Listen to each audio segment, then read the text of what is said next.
के समय में पानी का जो संकट रहा, जल का जो संकट रहा, बिजली का जो संकट रहा, उन बातों को, उन मुद्दों को उठाने का काम मैंने उस राजस्थान की विधानसभा में किया और यह प्रयास किया कि जो लंबे समय से अव्यवस्था चलती आ रही है वो अव्यवस्था कैसे ठीक हो।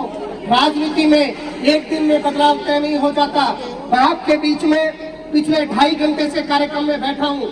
2.5 घंटे में मैं एक बार भी, 1 मिनट भी मेरे फोन से किसी से बात नहीं कर पाया। मुझे जो लोग फोन कर रहे होंगे उनकी अपेक्षा होगी कि मैं उनसे बात करूं, लेकिन मैं पिछले 2.5 घंटे से आपके बीच में मौजूद हूं। हो सकता है वो जनता के लोग, वो हमारे जो जनता, प्रिय जनता ये सोच रही हो कि आपका, उनका अपना, जो उनका हम सब जो साथी है, जो उनके साथ लंबे समय से संघर्ष कर रहा है, आज हमारा फोन नहीं उठा रहा। लेकिन राजनीतिक रूप से जो परेशानी, जो चुनौती राजनीतिक व्यक्ति के सामने होती है, वह आज इस कार्यक्रम में भी आप देख रहे होंगे कि मैं इतने लंबे समय से क्षेत्र में हूँ। कई बार राजनीतिक क्षेत्र में तरह तरह की बातें होती है। हम कोई सम्मान का कार्यक्रम करें तो तरह तरह की बातें आती है, लेकिन जब मूल उद्देश्य जनता की सेवा करने का रहता है, जब मूल उद्देश्य जनता को, सबको साथ लेकर चलने का होता है, तो निश्चित रूप से वो बातें गौण हो जाती है। मैंने प्रयास किया, मेरे राजनीतिक जीवन में प्रयास किया कि सबको, जो अब तक का, जो आप लोगों का साथ मुझे रहा है और जिसकी बदौलत राजस्थान में ऐतिहासिक रिकॉर्ड मतों से आप लोग जीते हो, मैं अकेला नहीं जीता हूँ, मेरे क्षेत्र की जनता जीती है और वो जनता राजस्थान की विधानसभा में बोल रही है।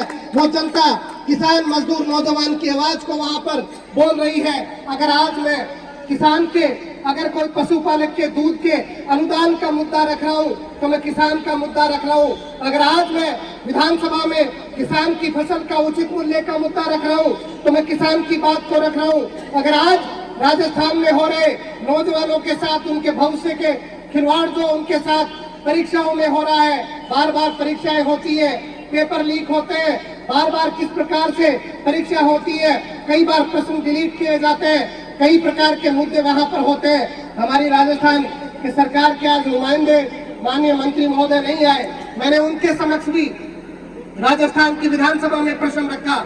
मैंने उनको कहा कि राजस्थान में जो वादा हमारे किसानों के साथ किया गया कि किसानों को जो प्रधानमंत्री जो एक सम्मान निधि है उसको 12,000 करेंगे, आप लोग कब तक करेंगे? बात बीजेपी कांग्रेस की नहीं है, लेकिन जनता के मुद्दों की है। हम उन बातों को राजस्थान की विधानसभा में रखने का काम करेंगे। आज कोई भाई आपके बीच में आकर के अगर इस प्रकार के कार्यक्रम आयोजित कर रहा है तो उसको प्रोत्साहित करना चाहिए, उसको आगे बढ़ाना चाहिए, उसको मजबूती से साथ लग करके उसके कार्यक्रम को, उसकी भावना को सफल करना चाहिए। मैंने ये प्रयास किया। अभी 8-9 महीने हुए हैं और खेतरोली में पिछले लंबे समय से किस प्रकार का जल संकट है मुझे अच्छे से पता है। जो पुरानी लाइन डली हुई थी, विष्णु जी यहाँ पर बैठे हैं, आपका कार्यक्षेत्र, आपके आदरणीय पिताश्री भगवान साहब सैनी जी का कार्यक्षेत्र भी यहाँ पर रहा है। आज वो जो पानी की लाइनें हैं वो 10-10 फुट नीचे चली गई है। आज पानी का बड़ा संकट हमारे क्षेत्र में है। मैंने ये प्रयास किया पिछले 2 वर्ष से जो हमारे यहाँ पर जल जीवन मिशन का जो काम अधूरा पड़ा है, अधूरा नहीं, शुरू नहीं हुआ है। 11 करोड़ का काम जो हमारे खेतरोली के लिए होना था वो बंद लिफाफों में पड़ा है। मैंने प्रयास किया कि राजस्थान की विधानसभा में जल जीवन के मिशन के मुद्दे को उठाऊं, जल संकट के मुद्दे को उठाऊं, लेकिन सरकार के नुमाइंदे कोई भी हो, केवल भाषण देने से काम नहीं होता, या जनता में ये नहीं होता कि खेतरोली की जनता ने मनीष को इतना मत दे दिया तो हम खेतरोली की तरफ सरकार में रहते हुए ये प्रयास करेंगे कि खेतरोली में काम नहीं हो। मैं दृढ़ संकल्पित हूँ। अगर आंदोलन करना पड़े, अभी तो मैं प्रयास कर रहा हूँ कि सरकार उस 11 करोड़ के टेंडर को जो जल जीवन मिशन का खेतरोली का है उसको जल्द से जल्द खोले, हमारे यहाँ पर काम हो। अगर सरकार ने ध्यान नहीं दिया तो आपका बेटा, आपका भाई होने के नाते ये कह करके जा रहा हूँ, जन आंदोलन खड़ा करेंगे, मजबूती से सरकार के खिलाफ लड़ करके हमारे मुद्दों को मनवाने का काम करेंगे, जिसमें तमाम नौजवान साथी आप बुजुर्गों का आशीर्वाद लेकर के सरकार के समक्ष, क्योंकि सरकार भले बीजेपी की हो, सरकार कांग्रेस की हो, जब जनता के हित का मुद्दा हो तो सरकार से टकराने का मादा हमको रखना चाहिए। और हमने ये प्रयास किया जब बिजली का संकट था, मैंने राजस्थान की विधानसभा में प्रश्न रखा कि राजस्थान का गरीब व्यक्ति, राजस्थान में मेहनत मजदूर किसान जब खेत में काम करके आता है, मजदूरी करता है, और जब रात को सोने की इच्छा रखता है, चैन से सोने का मन रखता है, वहाँ पर बिजली चली जाती है।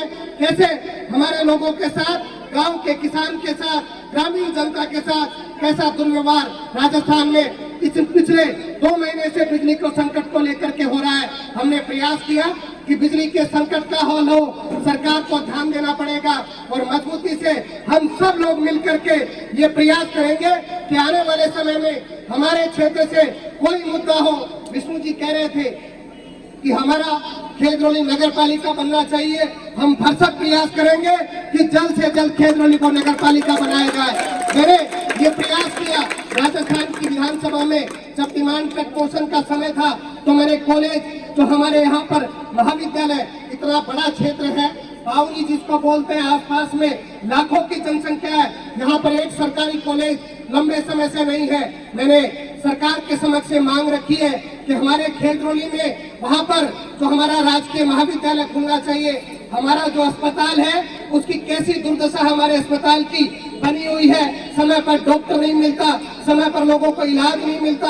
हम सब लोगों को खड़ा होना पड़ेगा और परवाह नहीं करनी कि सरकार किसी की है कि नहीं है। हमें मजबूती से खड़े होकर के, और जो गांव के जनप्रतिनिधि है, हमारे भाई सरपंच प्रतिनिधि हो या चुनाव लड़ने वाले व्यक्ति हो, हर मुद्दे को, अगर डॉक्टर वहां पर नहीं बैठ रहा है तो अस्पताल के सामने बैठने का काम करे, मजबूती से हम मनवाने का काम करेंगे कि सरकार इस तरफ ध्यान दे।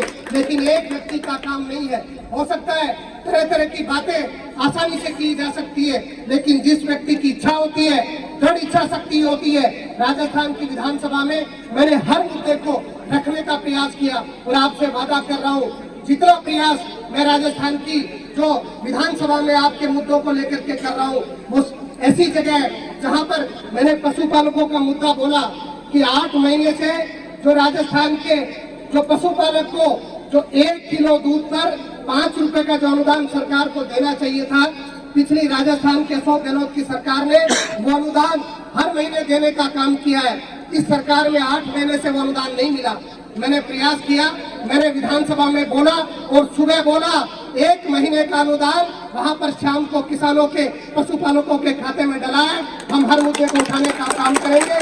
भाई लालचंद जी ने बहुत संघर्ष से इस कार्यक्रम को आयोजित किया है, मजबूती से इस कार्यक्रम को आयोजित किया है और इनकी पूरी टीम ने लगन के साथ इस कार्यक्रम को ऐतिहासिक बनाया। आपका जन्मदिन है, आपको जन्मदिन की बधाई। ऐसे ही बिना परवाह करते हुए जनता की सेवा में लगे रहे, 36 कौम को साक्षी मान करके एक जो बुजुर्गों से आशीर्वाद लेकर के चलते रहिए। हमेशा जो व्यक्ति चलता रहता है, सतत चलता रहता है बिना किसी परवाह के, उसको निश्चित रूप से हर क्षेत्र में सफलता मिलती है। आपने इस कार्यक्रम में आने का अवसर दिया, बुजुर्गों ने आशीर्वाद दिया, नौजवान साथियों ने प्रेम दिया, माताओं ने आशीर्वाद दिया। बहुत बहुत धन्यवाद। जय हिंद, जय भारत, राम राम। सर